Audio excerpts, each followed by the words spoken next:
Welcome back. Your time is 5:15, and again, we're getting ready for a total lunar eclipse here. It'll be happening shortly.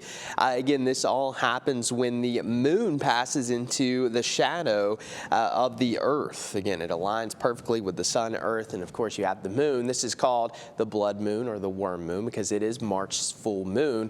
And as this total eclipse happens, the moon's going to have a reddish hue. So again, totality begins at 6:04, which of course is less than an hour. We'll have that maximum eclipse at 6:34, which is just over an hour away, and it'll end at 7:03. So again, this is about to take shape here shortly. Again, adjust your time. If you're in the central time zone, of course, that totality will be at 5:04, beginning here shortly. So again, a lot of cloud cover out there, but here's some viewing tips for you this morning. Look in the western sky, low on the horizon. Now, it would be best if you had a telescope, but you can still see it with the naked eye if we can get some breaks in the cloud cover. Here's the thing.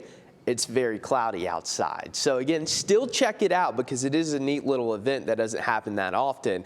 So let us know if you see it and send us some pictures. But this morning, we do again have a lot of cloud cover as a warm front continues to lift to the north. Temperatures are generally in the 50s and 40s. So once again, a relatively mild start, a little bit cooler off to the east, and that's going to be true throughout the day as well. We're going to have some cold air damming just off into the Carolinas. Some of that will wrap around into North Georgia. So it may be a little bit cooler in the mid-60s. And here in Chattanooga, Athens, back towards Scottsboro, we'll have a better chance of making a run at 70 degrees. It's also going to be breezy. Gusts as high as 20 miles per hour out of the south. Now, throughout the week, it's going to warm up a lot. So today is going to feel relatively cool when you compare it to what's coming Wednesday through really Saturday. We're going to be in the low to mid-80s. We're likely to break records Thursday, Friday, Saturday, maybe even Wednesday. Again, mid-80s this time of the year is more typical of what you would expect in late May. And of course, it's early March, so it is going to be very warm.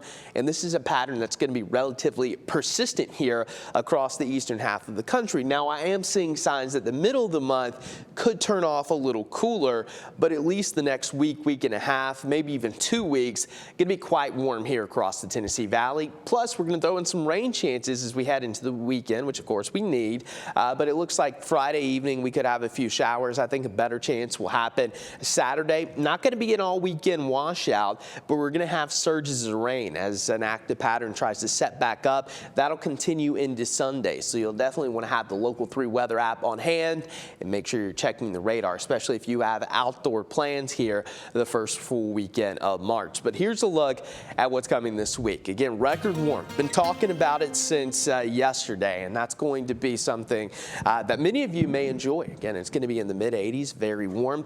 Also want to remind everyone that we do spring forward Sunday at 2 a.m. So unfortunately, we do lose that hour of sleep. But again, just something to kind of keep on your mind. Yeah, kind of savor not being exhausted.